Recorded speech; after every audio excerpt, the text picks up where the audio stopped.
കൂട്ടുകാർക്ക് നമ്മുടെ പുതിയ വീഡിയോയിലേക്ക് വീണ്ടും സ്വാഗതം. നമ്മളിന്ന് ഉണ്ടാക്കാൻ പോകുന്നത് നല്ല നാടൻ മത്തിക്കറിയാണ്. അതിനാവശ്യമായെന്ന് പറഞ്ഞാൽ നമ്മൾ വെളുത്തുള്ളി ഒരു 5-6 ഒരെണ്ണം എടുത്തിട്ട് അതിൻ്റെ 5-6 പീസ്, പിന്നെ ഇഞ്ചി ഒരെണ്ണം, ഇഞ്ചി ചെറുതായിട്ട് അരിയണം. അതുപോലെ തന്നെ ഉള്ളി, ചുമന്നുള്ളി ഒരു 2 ഇതുപോലെ ചെറുതായിട്ട് അരിഞ്ഞ് ഇടണം. നമ്മൾ മീൻകറി വെക്കാനുള്ള മസാലക്കൂട്ടാണ് നമ്മൾ തയ്യാറാക്കുന്നത്. അതിന് നമ്മളൊരു പാൻ വെച്ചിട്ട് അതിലേക്ക് കുറച്ച് എണ്ണ ഒഴിക്കുക, വെളിച്ചെണ്ണ ഒഴിക്കുക. അതിലേക്ക് കുറച്ച് കടുക്, നമ്മൾ കടുകൊന്ന് ഇടുക.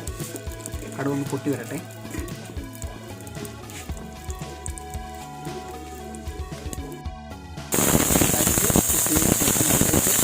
തയ്യാറാക്കി വെളുത്തുള്ളി, ഇഞ്ചി, ചുവന്നുള്ളി അത് ഇതിലേക്ക് നമ്മൾ ഇട്ട് കൊടുക്കണം. അത് നമ്മൾ നല്ല രീതിയിലൊന്ന് ഇളക്കി കൊടുക്കണം, മൂക്കാൻ വേണ്ടി.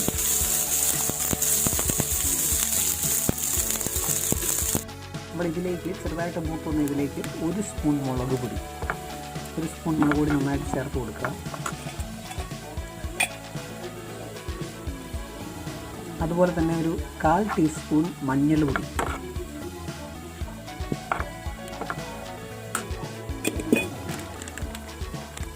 അതിലേക്കൊരു 2 സ്പൂൺ ഫിഷ് മസാല നല്ല രീതിയിൽ ഒന്ന് ആഡ് ചെയ്ത് കൊടുക്കുക.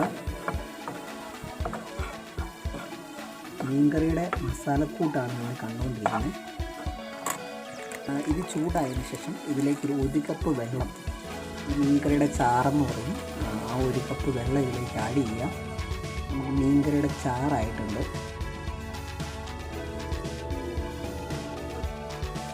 ഇത് ഏകദേശം ഒന്ന് തിളച്ച് വരുമ്പോൾ നമ്മൾ ഇതിലേക്ക് പുളിയും ഉപ്പും കൂടെ ചെറുതായിട്ട് ചാലിച്ച് വെച്ചിട്ടുണ്ട്.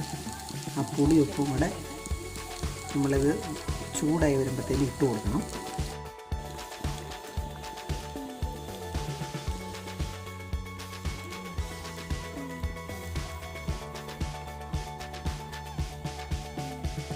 നേരത്തെ നമ്മൾ തയ്യാറാക്കി വെച്ചിരിക്കുന്ന ആ മീൻ ചെറുതായിട്ട് അരിഞ്ഞതിലേക്ക് നല്ല മൺചട്ടി ആയിരിക്കണം. കാരണം മൺചട്ടിയാണ് നല്ല ടേസ്റ്റ്, നല്ല രീതിയിൽ കൂടും. ഇരിക്കും തോറും നല്ല രീതിയിൽ ടേസ്റ്റ് കൂടും. നമ്മൾ ആ നേരത്തെ തയ്യാറാക്കി വെച്ച മസാലക്കൂട്ട് നമ്മൾ ഇതിലേക്ക് ഒഴിക്കുകയാണ്.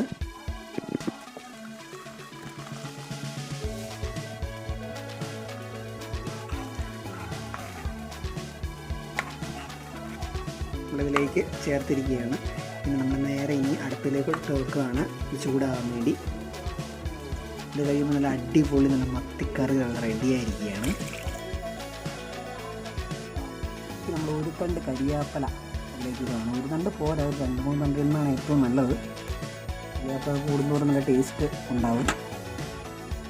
അതിനുശേഷം നമ്മൾ തീ കത്തിച്ചിട്ടുണ്ട്. നമ്മളെല്ലാം കൂടെ ചേർത്ത് വെച്ചത് കൊണ്ടൊന്ന് നല്ല രീതിയിൽ ഒന്ന് വേവിച്ചെടുക്കുകയാണ്. കാരണം മീൻ വെന്തിട്ടില്ല, അപ്പോൾ അതും കൂടെ കൂട്ടി നല്ല വേവിച്ചെടുക്കുകയാണ്. അപ്പോൾ നമുക്ക് നല്ല സൂപ്പർ മീൻകറി അല്ല മത്തിക്കറി റെഡിയാണ്. മീൻകറി നല്ല രീതിയിൽ തിളച്ചുകൊണ്ടിരിക്കുകയാണ്. അപ്പോൾ ഇതിനാവശ്യമായ ഉപ്പും കൂടെ നമ്മൾ ഇതിനകത്ത് ഇപ്പോൾ ആഡ് ചെയ്ത് കൊടുക്കണം. അപ്പോൾ നമ്മൾ അടിപൊളി മീൻകറി റെഡിയായിരിക്കുകയാണ്. എല്ലാവർക്കും നമ്മുടെ വീഡിയോ ഇഷ്ടമായെങ്കിൽ തീർച്ചയായും നമ്മുടെ ചാനൽ സബ്സ്ക്രൈബ് ചെയ്യുക, ലൈക്ക് ചെയ്യുക, ഷെയർ ചെയ്യുക. അപ്പോൾ താങ്ക്സ് ഫോർ വാച്ചിങ്.